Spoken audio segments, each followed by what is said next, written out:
that very foundational thing of using the root in the 7th and the 5th and the 3rd of every chord, you know. So you can just go through the tune like this, like root in 7th, 5th and 3rd, root in 7th, 5th and 3rd, root in 7th, 5th and 3rd, root in 7th, 5th and 3rd, root in 7th, 5th and 3rd.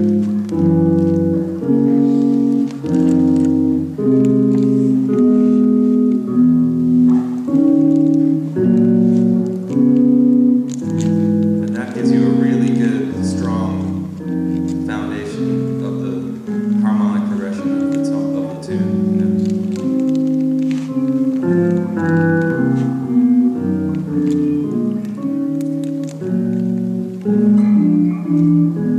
Then you start introducing the substitute dominants: A flat, D7, D flat, G7, G flat, C7, F minor.